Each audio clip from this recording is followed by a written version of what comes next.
चांद पर कैसे पहुंचेगा चंद्रयान-3? चांद पर कैसे उतरेगा चंद्रयान-3? 14 जुलाई 2023 दोपहर 2:35 पर भारत के लिए वह पल आया जब भारत का LVM-3 M4 आसमान में बादलों को चीरते हुए चंद्रयान-3 को लेकर चांद की तरफ चला। जब रॉकेट को लॉन्च किया गया तब इसकी शुरुआती रफ्तार 1627 किलोमीटर प्रति घंटा थी। आज हम इस वीडियो में आपको बताएंगे कि पृथ्वी से चांद की सतह तक पहुंचने में चंद्रयान-3 को किन किन प्रक्रियाओं से गुजरना पड़ेगा। आइए जानते हैं विस्तार से। 14 जुलाई को करेक्ट 2:35 पर LVM-3 M4 का इंजन स्टार्ट हुआ और हमारा रॉकेट चंद्रयान-3 को लेकर चांद की तरफ चला। चंद्रयान-3 के साथ ही हमारी चांद की अगली यात्रा शुरू हुई। सबसे पहले दोनों बूस्टर रॉकेट स्टार्ट हुए। रॉकेट लॉन्च के 108 सेकंड बाद 45 किलोमीटर की ऊंचाई पर इसका लिक्विड इंजन स्टार्ट होने के बाद रॉकेट की रफ्तार 6437 किलोमीटर प्रति घंटा हो गई। LVM-3 M4 अपनी तेज गति से चंद्रमा की यात्रा प्रारंभ कर चुका था। 130 सेकंड यानी आसमान में 62 किलोमीटर की ऊंचाई पर पहुंचने पर दोनों बूस्टर रॉकेट से अलग हो गए और रॉकेट का मेन इंजन स्टार्ट हो गया। बता दें कि रॉकेट को अलग करने का कार्य मशीनों के माध्यम से किया जाता है। दोनों बूस्टर रॉकेट से अलग होने के बाद रॉकेट की रफ्तार 7000 किलोमीटर प्रति घंटा हो गई थी। दोनों अलग हुए बूस्टर रॉकेट को वैज्ञानिकों द्वारा सॉफ्टवेयर की मदद से समुद्र में गिरा दिया गया और रॉकेट का मेन इंजन चंद्रयान-3 को लेकर आगे बढ़ता रहा। 196 सेकंड पर रॉकेट से दोनों हेड शील्ड अलग हो गए, यानी यान के अगले हिस्सों से दोनों शील्ड अलग हो गई। इस समय तक यान 114.8 किलोमीटर की ऊंचाई प्राप्त कर चुका था। 307 सेकंड पर रॉकेट से लिक्विड इंजन अलग हो गया। रॉकेट से लिक्विड इंजन अलग होने के बाद क्रायोजेनिक इंजन स्टार्ट हुआ और चंद्रयान-3 को लेकर पृथ्वी की कक्षा की तरफ तेजी से बढ़ा।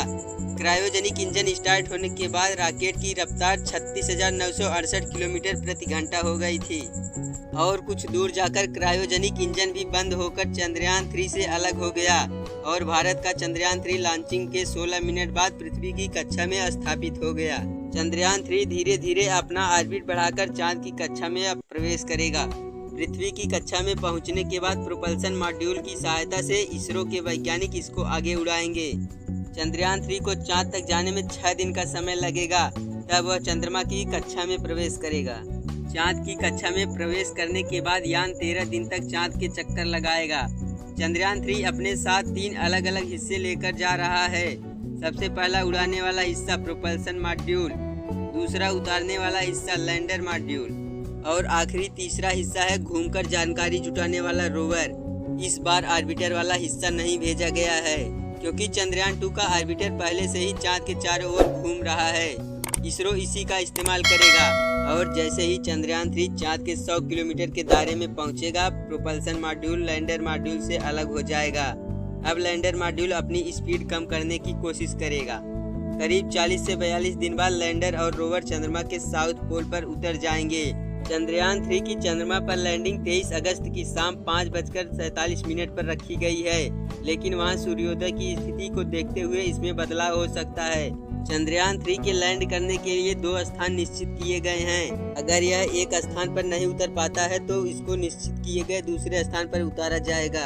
जैसे ही चंद्रयान-3 चांद की सतह पर सॉफ्ट लैंडिंग कर जाएगा, उसके बाद इसरो के वैज्ञानिक की कमांड पर रोवर लैंडर से बाहर आएगा। उसके बाद चांद पर चलकर अपने प्रयोग करेगा। वैज्ञानिक परीक्षण के लिए अंतरिक्ष यान अपने साथ कई उपकरणों को ले जा रहा है, जिसमें सिस्मोमीटर भी शामिल है ताकि चांद के भूकंप को मापा जा सके। वैज्ञानिक इन परीक्षण से वहां के तापमान और वहां के वातावरण में अन्य तत्वों को जान सकेंगे। रोवर में ऊर्जा के लिए सोलर पैनल लगे होंगे। चंद्रयान-3 भारत के हर भारतीयों के सपनों को पूरा करते हुए भारत का इसरो ऊंचाइयों को छू रहा है। यह महत्वपूर्ण उपलब्धि हमारे वैज्ञानिक के अथक मेहनत का प्रमाण है।